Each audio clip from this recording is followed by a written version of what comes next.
So we're in the gym. We're in here on this board. We're going to start, as we're talking about different skills and stuff that we're going to be progressing through, there's also different energy systems that's also we're going to train, right? So really there's three basic systems that our body uses to generate energy, right? And we access these different systems, or we use these different systems in different types of exercise or just movement with our body, right? And we kind of have, we've kind of used this analogy of a house to sort of break it down in a simple way, right?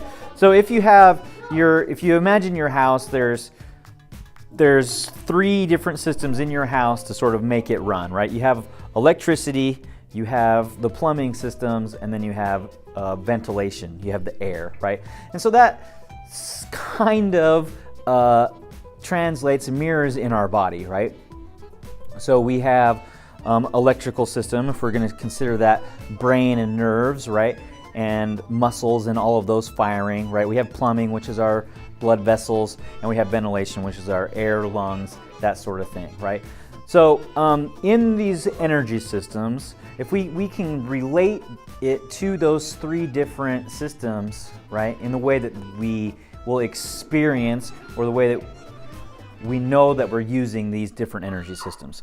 So if we talk about the electrical one, right, your brain speaking to your muscles, that is when we're thinking about individual contractions in order to accomplish work, right? So maybe that's lifting weights, right? When we do back squats and deadlifts, and you're doing a set of 5 or 3 sets of 5, that kind of thing is your brain saying, okay, muscles, work, right? And that is sort of the limiting, right? And so when we get into there, we have our body uses creatine and breaks down ATP, and creatine comes in here, and that system that happens is where we get the energy to get in these reps, right? So when you fail at your 5th rep, it's generally not because you're not strong enough. What's happening is you're getting tired, right? And you're not recovering fast enough in between the reps to get all the work done, right? And as it gets heavier, more and more muscle units are required to do the work, right? Like a 1 RM, a 1 rep max is the most that your body can lift in one time, right? It's the most amount of force that all of your muscles working together can lift one time, and then it's spent, right? So that system is when it would be rejuvenating itself, like rebooting or whatever, to get the next set, which is why we wait 3 minutes before we hit our next set, right?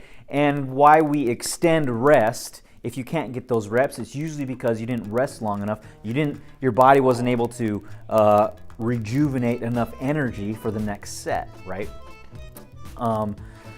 The next system is, if we talk about our blood vessels, right? That is the energy that's usually the glycogen, that's the sugar that's in our blood, right? That our body will use for energy. And that is, so if the first one, the electrical system, is usually just about when we're lifting weights, right? Our heart rate isn't really high in these instances, and when we're doing work that has to do with that system, it's usually that our muscles fatigue, right? We just don't work anymore. Like, the muscles just cannot contract anymore. They're done. They give up. They just can't work anymore, right? This second system, where we're talking more about blood sugar and even fats to some extent, right, is more of a medium range workout. Your heart rate will be a little bit higher, right? The workouts will be moderate in length. You're going to be going a lot harder, and when we experience the top end of these workouts, we're going to be our muscles are going to be burning, right? We're going to be doing things so quick and for so long and so many times that it's not really about pushing heavy things. So it's not really about how many muscle fibers we're contracting, right? Yes, they're still contracting, we're still doing work, but we're doing higher end work, and it ends up being our muscles are burning. Like you're like having to shake your arms out. Your arms just stop working, right? So that's when we're starting to burn sugar in our blood to create the energy that we're looking for, right? Then the third system, the oxidative system, is when our body's bringing in oxygen, it's breaking down things that way and providing energy in that way, right? And so that's the way our lungs are working. So when we have a workout that is more has to do with our air, that is more what you would consider general cardio, more aerobic exercises, right?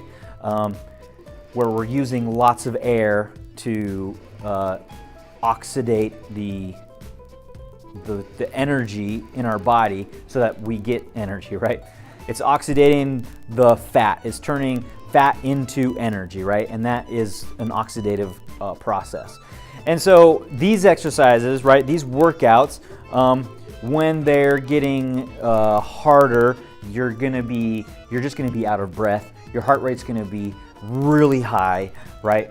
And what's gonna prevent you from pushing a little bit farther is you just can't breathe, right? And you're suffering a lot because you can't breathe.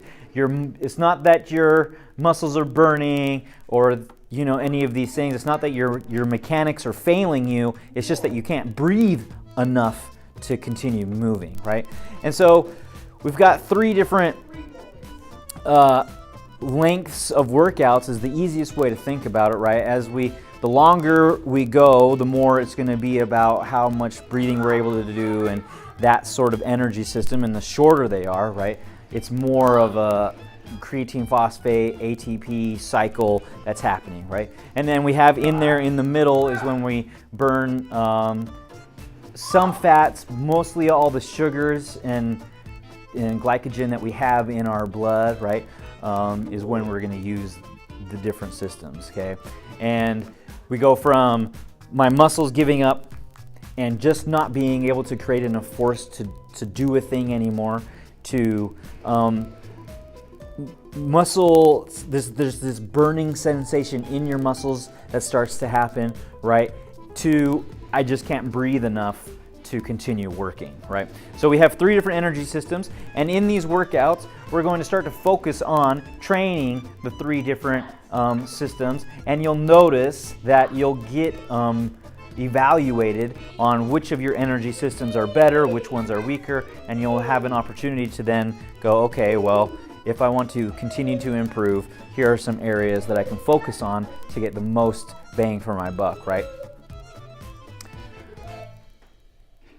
So that, simply put, is the 3 different energy systems and how we're going to build that into how we're working.